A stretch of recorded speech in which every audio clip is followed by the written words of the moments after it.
Hello everyone. मैं रेणु हुड्डा आपका दर्शना channel पर स्वागत करती हूँ। आई होप आप सभी अच्छे होंगे। दर्शना क्लासेस पर हम कॉमर्स से रिलेटेड सब्जेक्ट को रीड करेंगे।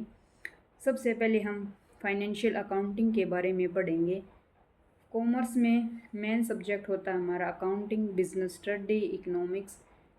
कॉमर्स +1 2 में एज ए फैकल्टी के रूप में पढ़ाया जाता है।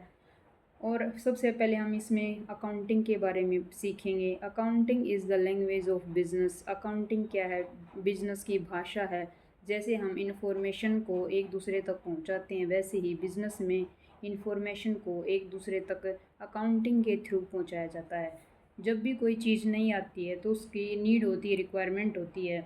तो सबसे पहले अकाउंटिंग की नीड क्या है, अकाउंटिंग हम लेकर क्यों आए?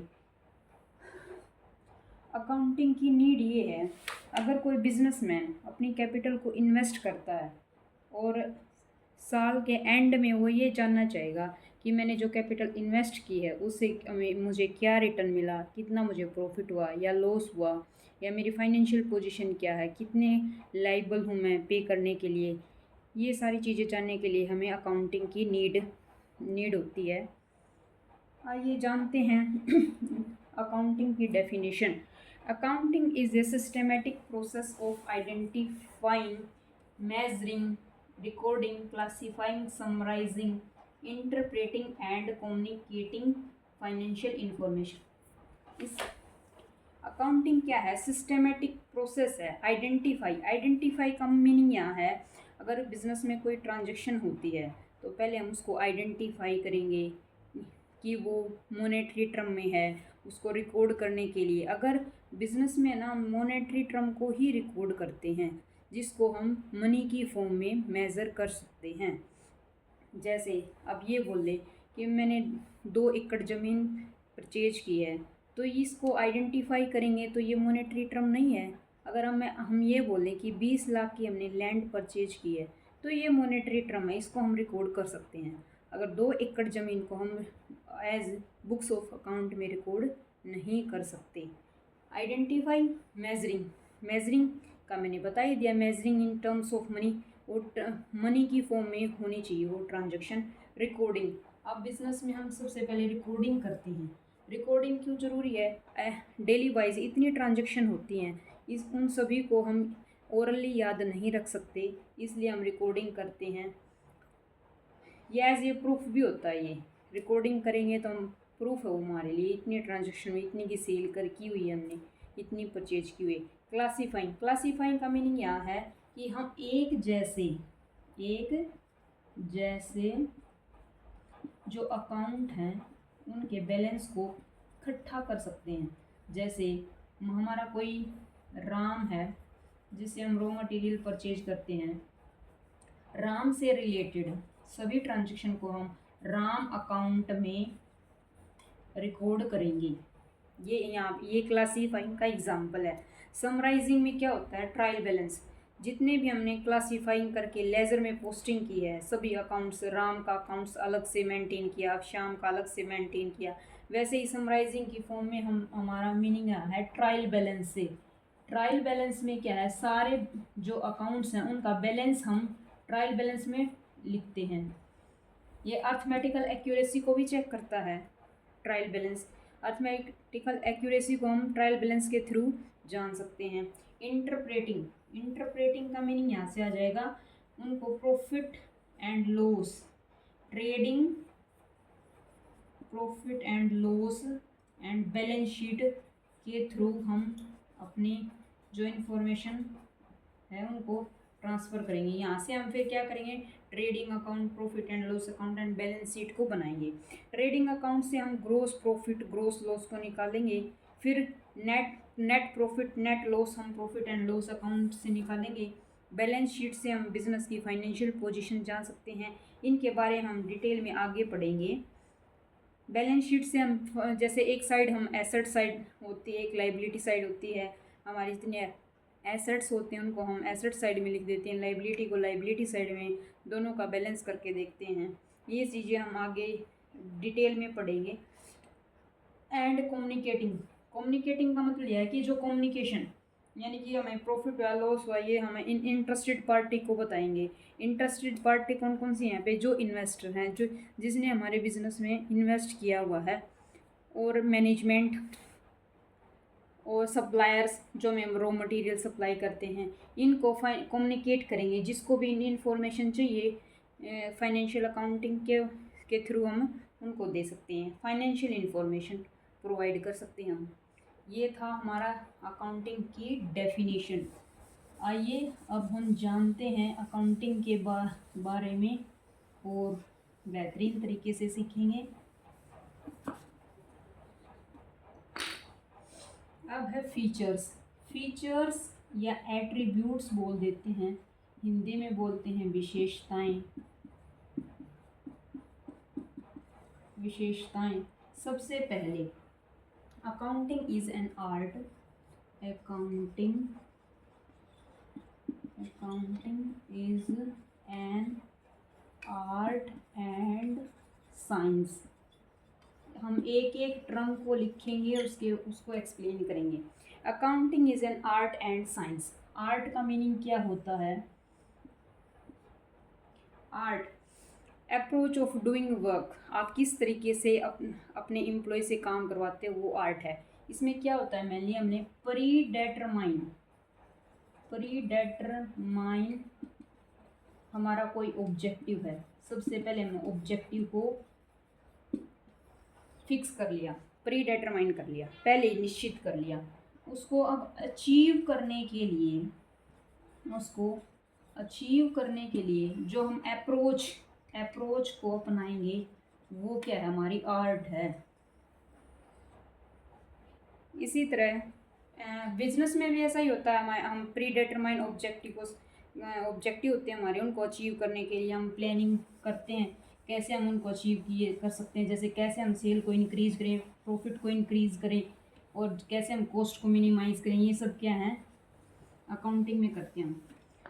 ये आर्ट है। फाइनेंशियल अकाउंटिंग आर्ट भी है और साइंस भी है। साइंस कैसे है? साइंस में एक दो ही वर्ड होते हैं एक्सप्लेन करने के लिए, कोज एंड इफेक्ट। भाई कारण है और उसका प्रभाव है। जैसे साइंस में हमारे रूल्स होते हैं, प्रिंसिपल्स होते हैं, ऐसे ही हमारे भी फाइनेंशियल अकाउंटिंग में क्या हैं, रूल्स एंड प्रिंसिपल्स हैं। जैसे न्यूटन्स लॉ है, न्यूटन के लॉ हैं 3। कोज इफेक्ट है, भाई कोई वस्तु रेस्ट की फॉर्म में रहेगी तब तक हम उस पर एक्सटर्नल फोर्स नहीं लगा देते। सेम ऐसे ही अकाउंटिंग में हमारे रूल्स होते हैं। अकाउंटिंग में रूल्स होते हैं हमारे, जैसे अकाउंटिंग पीरियड के बारे में हमारा रूल होता है। अकाउंटिंग पीरियड इसके बारे में हमारा होता है, जैसे इंडिया में 1 अप्रैल से 31 मार्च तक हमारा फाइनेंशियल ईयर होता है। ये अकाउंट है according to income tax law. Income tax के अकॉर्डिंग ये हमारा लॉ है, इसको फॉलो कर रहे हैं बिजनेसमैन। ये हमारा फाइनेंशियल ईयर है। ये फाइनेंशियल ईयर अडॉप्ट करने से क्या होता है कि हमें इनकम टैक्स कैलकुलेट करने में आसानी हो जाती है। फाइनेंशियल ईयर एक और भी है, 1 जन टू 31 दिसंबर। लेकिन अगर इसके अकॉर्डिंग हम उसको बुक्स ऑफ अकाउंट्स को मेंटेन करते हैं, फिर हमें इनकम टैक्स कैलकुलेट करने में दिक्कत आती है। सो नेक्स्ट है हमारा recording in terms of money. जैसे कि मैंने आपको पहले ही बताया था कि 2 एकड़ ज़मीन अगर हमने परचेज की है तो उसको हम बुक्स ऑफ अकाउंट में रिकॉर्ड नहीं कर सकते। यदि ये बोले 20 लाख की अगर हमने लैंड परचेज की है तो इसको हम बुक्स ऑफ अकाउंट में रिकॉर्ड कर सकते हैं। ऐसी टर्म्स को रिकॉर्ड नहीं कर सकते। आइए जानते हैं थर्ड फीचर्स के बारे में। देन है क्लासीफाइंग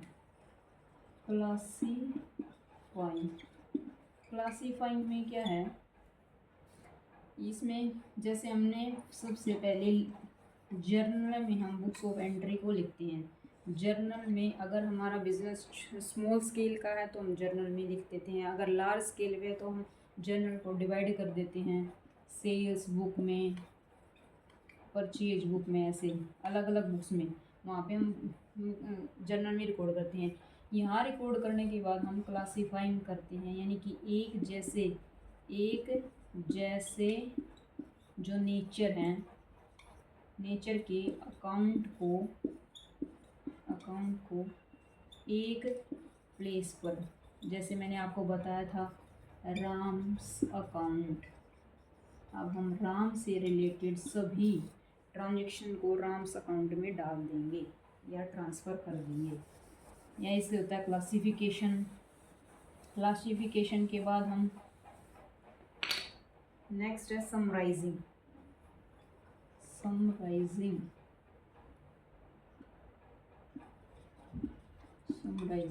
समराइजिंग में मैंने बताया था जैसे ट्रायल बैलेंस से क्या है, जो हमने लेज़र में हमने जो अपने अकाउंट्स को मेंटेन किया है उसके बैलेंस को कहाँ ट्रांसफ़र कर देंगे, ट्रायल बैलेंस में। ट्रायल बैलेंस के थ्रू हम फिर profit and loss account then balance sheet को मेंटेन करते हैं। समराइजिंग। नेक्स्ट है इंटरप्रेटिंग में क्या है कि हम ये देखेंगे भी हमें लॉस हुआ, प्रॉफिट हुआ। इंटरप्रेटिंग ये फाइनेंशियल पोजीशन चेक करेंगे बैलेंस शीट के थ्रू, बैलेंस शीट के थ्रू हम चेक करेंगे। इंटरप्रेटिंग के बाद है कम्युनिकेटिंग में मैं पहले ही बता चुकी हूँ, हम अपने बिजनेस इंफॉर्मेशन को कम्युनिकेट करेंगे। जो भी हमारे बिजनेस में इन्वेस्ट करना चाहता है वो हमारी फाइनेंशियल पोजीशन को चेक करके इन्वेस्टमेंट करेगा। एक नेक्स्ट है अकाउंटिंग साइकिल।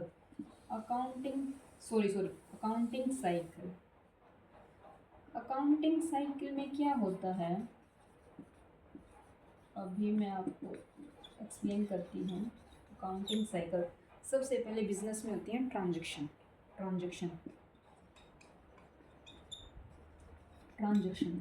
कोई लेन देन हुआ बिजनेस में, फिर वो लेन देन है, कोई ट्रांजैक्शन है, उसको हम लिखते हैं जर्नल में लिखने के बाद उसके बाद हम लेज़र में पोस्ट करते हैं अपनी ट्रांजैक्शन को। इनके बारे में हम डिटेल में आगे और भी पढ़ेंगे, अभी सिर्फ समझाने के लिए बता रही हूँ। यहाँ है ट्रेडिंग, लेज़र में पोस्ट किया, लेज़र से trading, profit and loss account, balance sheet. और फिर ये ऐसे एक एंट्री ऐसे घूम रही है, फिर कोई ट्रांजैक्शन होगी, फिर उसको जर्नल में रिकॉर्ड करेंगे, फिर लेज़र में पोस्ट करेंगे, फिर वहाँ से ट्रेडिंग। यहाँ पे ट्रायल बैलेंस लेज़र से कहाँ जाएगा, ट्रायल बैलेंस से financial, trading, profit and loss balance sheet prepare करेंगे। ये था हमारा अकाउंटिंग साइकिल के बारे में। आगे हम एक एक ड्रम को अच्छे से रीड करेंगे। उसके बाद आता है हमारे फंक्शंस में क्या होता है।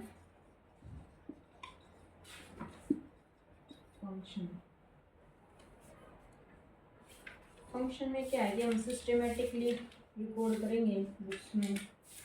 उसके बाद सिस्टमेटिकली रिकॉर्ड करेंगे बुक्स को, maintain complete and systematic record. फिर क्या है कि protecting the assets of business. Accounting के कार्य क्या है, फंक्शंस क्या हैं, फंक्शंस यही हैं इसके, maintaining complete and systematic record, communicating the financial result to various parties, protecting the assets of business. अगर आप अकाउंटिंग को मेंटेन करते हो तो मैंने पहले ही बताया था एज ए प्रूफ हम इसको शो कर सकते हैं। प्रोवाइडिंग इंफॉर्मेशन टू मैनेजमेंट, एक लीगल नीड्स के लिए भी हम जो है फाइनेंशियल अकाउंटिंग को मेंटेन करते हैं, लीगल नीड्स के लिए। अगर बाई चांस कोई केस वगैरह डल जाता है कस्टमर के थ्रू या इन्वेस्टर के थ्रू, अगर हमने बुक्स ऑफ अकाउंट को अच्छे से मेंटेन किया है तो हम कोर्ट में एज ए प्रूफ उसको शो कर सकते हैं। जैसे इनकम टैक्स एक्ट होता है, वैल्यू एडेड टैक्स होता है, वैट जिसको बोलते हैं, कंपनी एक्ट है तो कंपनी एक्ट 2013। नेक्स्ट है हमारा